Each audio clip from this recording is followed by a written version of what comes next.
A 17-year-old girl was bound with duct tape and loaded into the back of a car by her own two brothers. Her mother sat in the front seat, calmly directing where they would drive next, out along a remote stretch of Highway 89 near Lake Tahoe. When they reached a secluded creek bed, the boys carried their sister down to the water's edge. Their mother doused her daughter, and the belongings piled beside her with gasoline. She struck a match and told the rest of her family to get back in the car and not look back.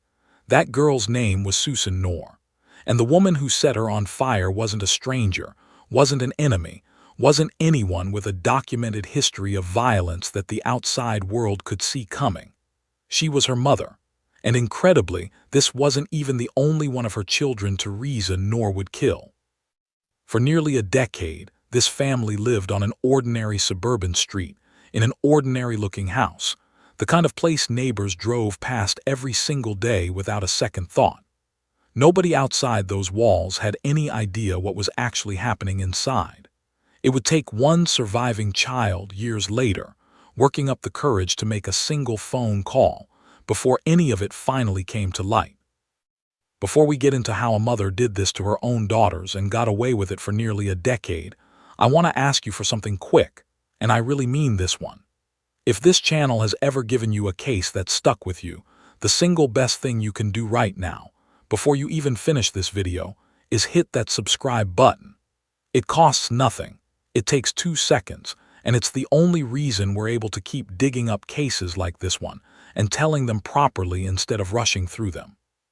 So subscribe now, tap like on this video while you're at it, and drop a comment telling us what city you're watching from, because we are actively looking for true crime cases from viewers' own hometowns, and your subscription is genuinely what keeps this channel able to do that.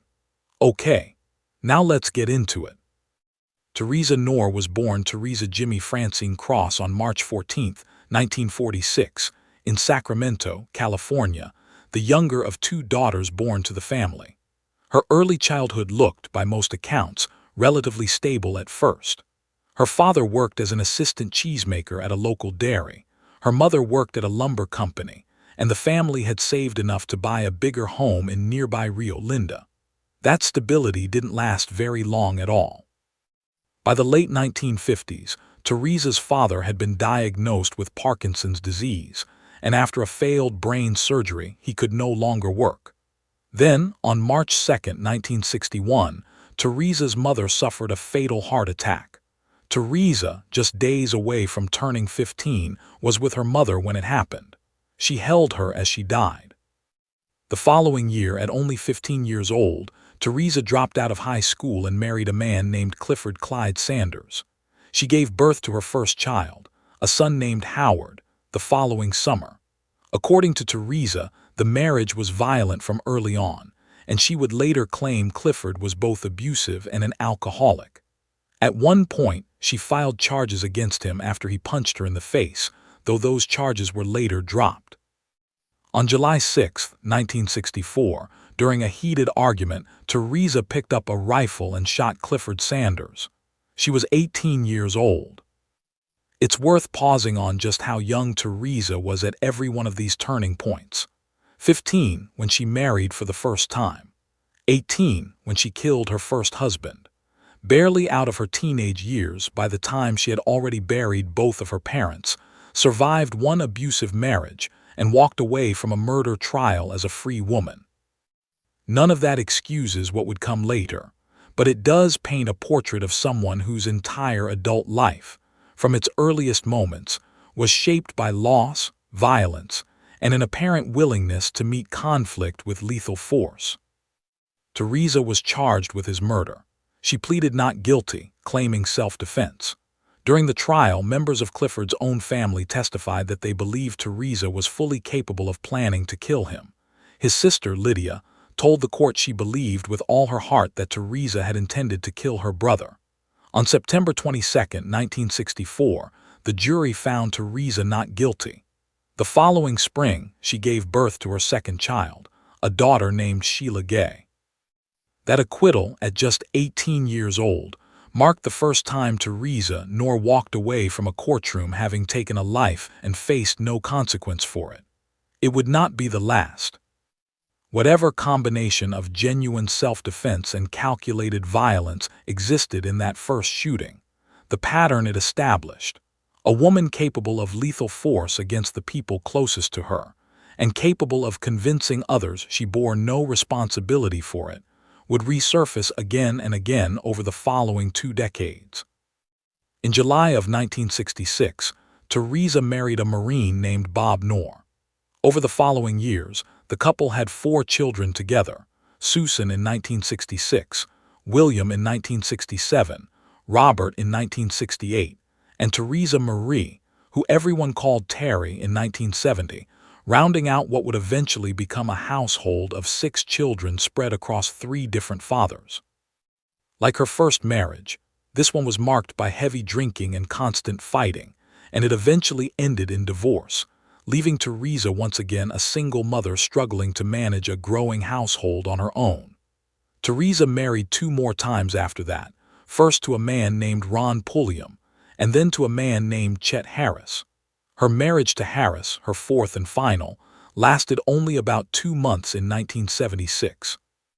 It was after that final marriage collapsed that something in Teresa Knorr shifted permanently, and her children began to describe her transformation from a strict, hard disciplinarian into something else entirely.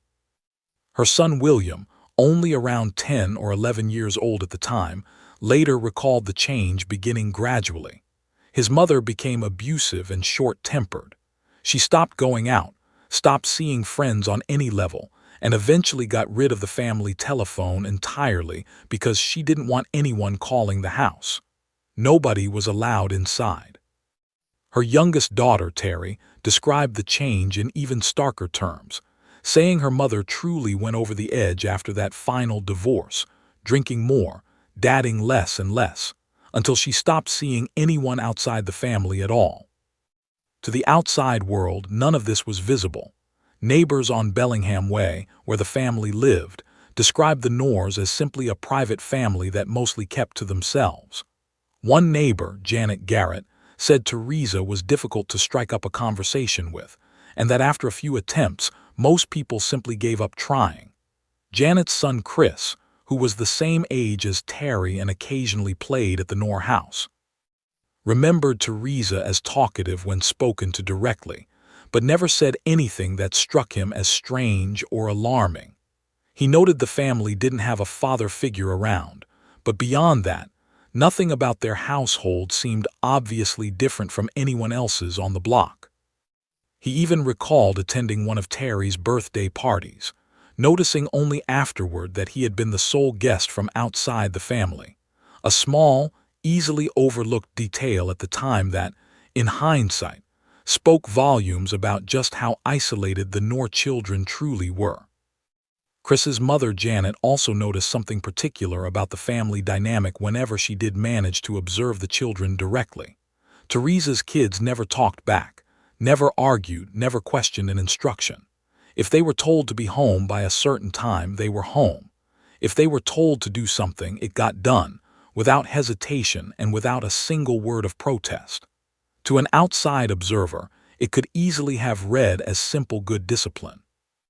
What none of the neighbors understood was that this obedience wasn't the product of ordinary parenting.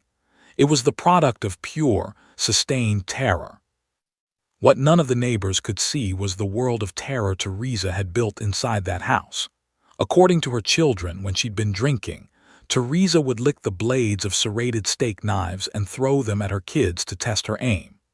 Terry recalled one night in particular being called over to her mother's chair, where Teresa sat with a loaded revolver, boasting about the night, 15 years earlier, when she had shot and killed her first husband. She aimed the gun at her own daughter and told her, "I shot once, and I can do it again." Then she pressed the barrel against Terry's head so hard that the girl woke up the next morning with a knot still swollen at her temple from where the metal had dug in. And then, as if nothing had happened, Teresa would sometimes take the whole family for a drive up into the Sierra Nevada mountains the following evening, as though the terror of the night before could simply be smoothed over with a scenic car ride. Her son William remembered it as one of those "see how nice I can be" type things, a pattern his sister Terry would later describe more bluntly. She played the part of a mother, Terry said, but she also played the part of a very torturous, sadistic human being. There was no logic to the drives themselves. They never stopped to play in the snow, never hiked, never did anything beyond simply riding through the mountains and back home again. It was a ritual entirely for Teresa's own benefit, a way of resetting the emotional temperature of the household after an episode of violence, without ever acknowledging that the violence had happened at all.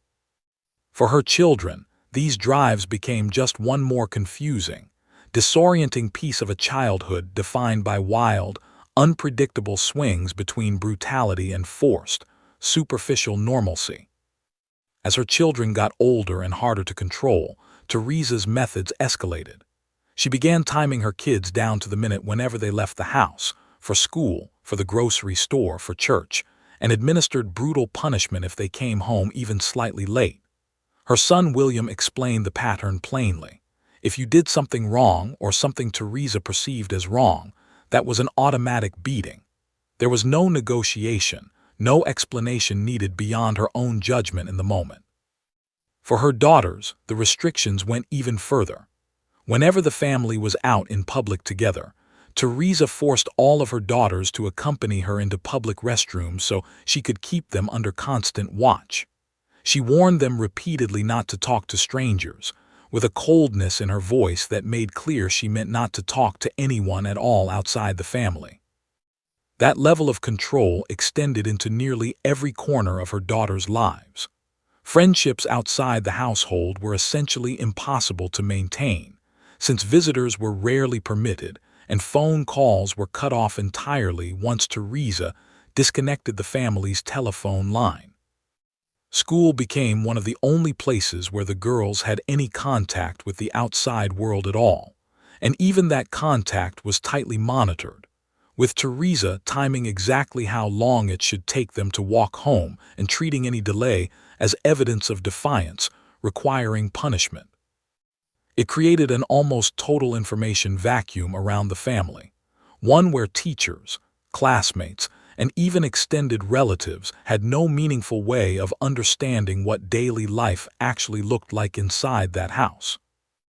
As Teresa's oldest son Howard grew into his teenage years, she began enlisting him to physically restrain his siblings during her episodes of violence, turning her own children into instruments of her control over one another. It was the beginning of a dynamic that would eventually pull all of her surviving sons into direct participation in the violence she was planning against her own daughters. The two who suffered most were Teresa's older daughters, Sheila and Susan. According to accounts that would later come out in court, Teresa grew resentful and envious of both girls as they entered adolescence, convinced, in her own increasingly paranoid and delusional mind, that they were somehow working against her. By the early 1980s, during one violent argument, Teresa shot her daughter Susan in the chest. The bullet lodged near her spine and left her partially paralyzed. Susan received no real medical treatment for the injury and was simply expected to recover on her own inside the house, hidden from anyone who might ask questions about a bullet wound in a teenage girl. The fact that a teenage girl could be shot by her own mother and then simply nursed back to whatever partial recovery was possible, entirely outside any hospital, any doctor, any official record, speaks to just how completely Teresa had sealed her family off from the outside world by that point. There was no 911 call, no emergency room visit, nothing that might have alerted a single outside authority to what was happening inside that house. Susan simply endured it, healing as best she could, still trapped under the same roof as the person who had shot her. Susan tried more than once to escape. Each time she was found and brought back. By 1984, 17 years old, Susan finally managed to convince her mother to let her leave the house for good, perhaps believing that this time, freedom might actually be real. Instead, according to prosecutors, Teresa had already decided her daughter needed to be permanently silenced. On July 16, 1984, Teresa bound Susan with duct tape and had her sons load her into the car. She gathered up Susan's belongings as well, and the family drove out along Highway 89 toward a remote area near Lake Tahoe. Her sons carried Susan down to a creek bed. Teresa doused her daughter and her possessions in gasoline. She struck a match and told her sons to get back into the car without looking behind them. Susan Nor was 17 years old. Investigators would later learn that part of Teresa's justification, relayed through her own children's later accounts, was almost impossible to comprehend.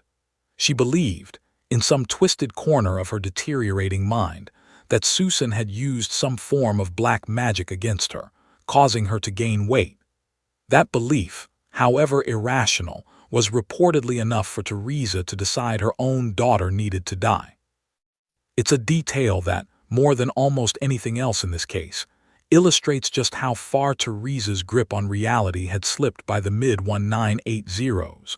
A woman capable of orchestrating a methodical, premeditated killing, using her own sons as instruments, all rationalized through a belief system that made sense to no one but herself. Roughly a year later, in the spring of 1985, with the household in need of additional income, Teresa ordered her remaining daughter Sheila into prostitution. Sheila, 20 years old by that point, had already spent years living under the same regime of beatings and control that had shaped every one of her siblings' childhoods. That summer, Teresa turned her rage on Sheila as well. She beat her, and then locked her inside a closet without food or water for 3 days straight. Sheila Sanders died there, starved and beaten, inside the very home she had grown up in. There is something particularly haunting about the fact that Sheila's death, unlike her sister's, wasn't a single, sudden act of violence. It unfolded over 3 full days, inside a closet, inside a house where her own brothers were still living, still eating meals, still going about whatever passed for daily life in that household, all while their sister slowly died just down the hall. Whatever fear or coercion kept William and Robert from intervening during those 3 days remains one of the most difficult aspects of the entire case to fully reconcile, a window into just how thoroughly Teresa had broken her son's ability to resist her by that point. Once again, Teresa's sons, William and Robert, were made to participate in disposing of the aftermath. Sheila's body was eventually found placed inside a cardboard box, left somewhere it would eventually be discovered without any connection made back to the family responsible. For years afterward, Teresa Nor's remaining children lived under the same suffocating control that had shaped their entire lives, now carrying the added, unbearable weight of having helped their own mother kill 2 of their sisters. William would later describe growing up inside that house as living in what he called an insane asylum, one where none of them even fully understood at the time that what was happening to them wasn't normal.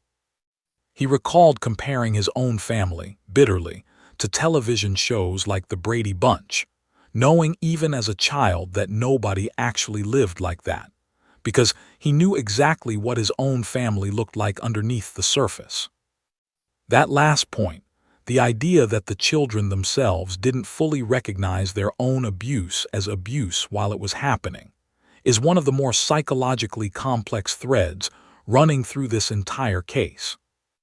Children raised entirely inside one household, with no meaningful outside comparison, often have no real frame of reference for understanding that their circumstances are abnormal until much later in life, sometimes not until adulthood, sometimes not until they're forced to describe it out loud to a stranger, whether that's a therapist, a police detective, or eventually, a courtroom full of jurors deciding their mother's fate.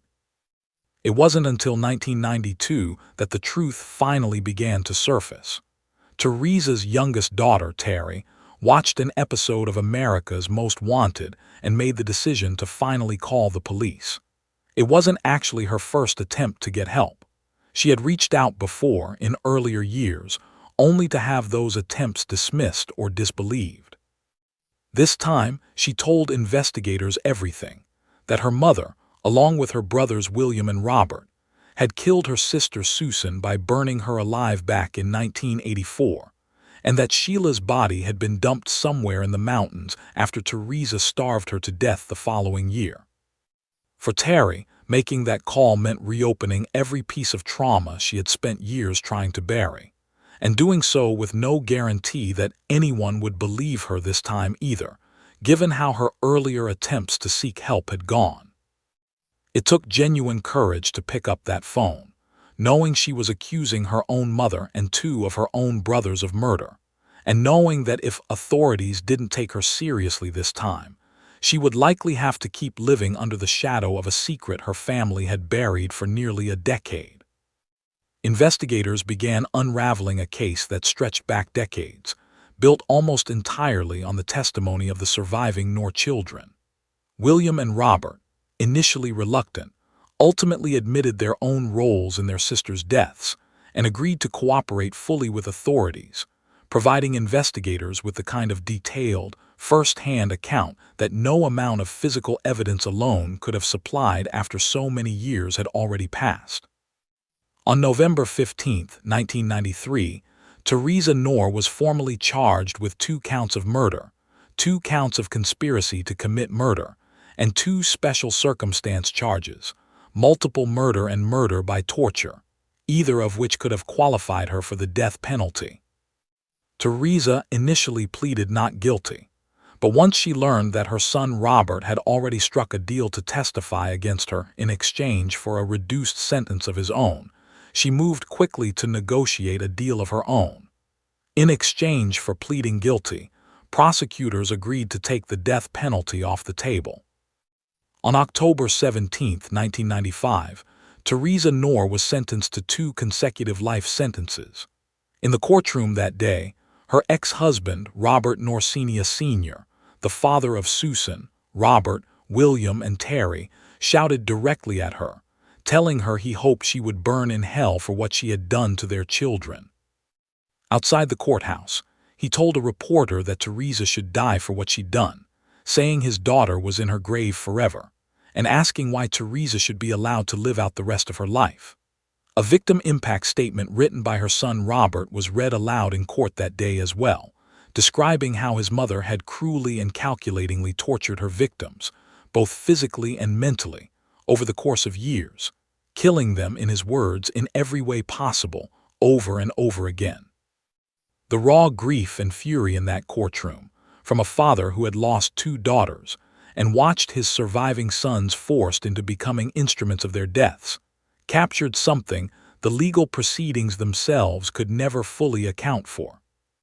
A guilty plea and 2 life sentences, however severe, could not undo a decade of torture, could not give Susan and Sheila back the lives that were taken from them, and could not erase what William and Robert had been forced to participate in as children themselves, trapped under their mother's control with no meaningful way out. In the aftermath of the trial, her children's punishments diverged sharply. William received probation and was ordered into therapy, in recognition of the fact that he had been a coerced, terrorized teenager at the time he was forced to participate in his sister's death.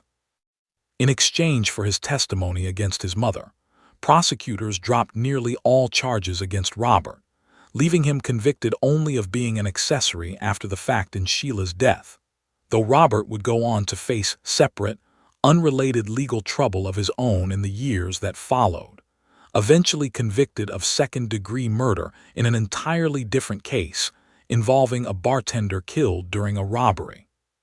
That later conviction, entirely separate from anything connected to his mother or his sisters, became a grim postscript to Robert's story, a reminder of just how far the damage from a childhood like his could ripple outward, shaping the trajectory of an entire adult life long after the immediate danger inside that house had ended. Whatever combination of trauma, coercion, and his own choices led him there, it stood as one more casualty in a family already devastated by what had happened on Bellingham Way. Terry Knorr, the daughter whose courage finally broke this case open after years of being dismissed, did not get the chance to enjoy a long life free of her family's shadow. She died in 2003 of a heart attack at just 32 years old, only a few months after appearing on the true crime series Cold Case Files to share her story publicly one final time. Teresa Knorr remains incarcerated today at the California Institution for Women in Chino, California. She became eligible for parole in 2027, more than 3 decades after the sentence that finally, permanently removed her from the lives of the children who survived her, a milestone that will likely reopen painful questions for her surviving family about whether a woman capable of what she did should ever walk free again. What makes the Teresa Knorr case so profoundly disturbing isn't just the brutality of what she did to Susan and Sheila, though burning a 17-year-old alive and starving a 20-year-old to death inside a closet are almost impossible acts to fully comprehend. It's the total, sustained invisibility of it all, an entire decade of escalating torture happening behind the walls of an ordinary suburban home, on a street where neighbors genuinely had no idea, where a woman described as merely private and reserved was, behind closed doors, forcing her own sons to become instruments in the murder of their own sisters. It took one surviving daughter, watching a television show about unsolved crimes, to finally say out loud what her family had spent a decade being terrorized into silence about. It's also a case that complicates any simple story about justice being served. Teresa Knorr is alive today, incarcerated but eligible for parole in the coming years, while 2 of the children who survived her, Sheila and Susan, never made it out of that house at all. And Terry, the daughter whose courage finally exposed everything, didn't live long enough to see the case fade from headlines, dying of a heart attack at only 32, just months after telling her story publicly one final time. William and Robert, the sons forced to participate in their own sisters' deaths as terrified, controlled teenagers, carried that history into adulthood in vastly different ways, one eventually finding a measure of stability through therapy and probation, the other pulled into further violence of his own years later. There is no version of this story with a clean ending, only the fact that, eventually, after far too long, the truth finally made it out from behind those walls. If this case moved you even a fraction as much as it should have, please, seriously, hit that subscribe button before you close this video, because it genuinely is what allows us to keep finding and telling stories like this one properly. Give this video a like, drop a comment letting us know your thoughts and what city you're watching from, and share it with anyone who appreciates real true crime stories told the right way.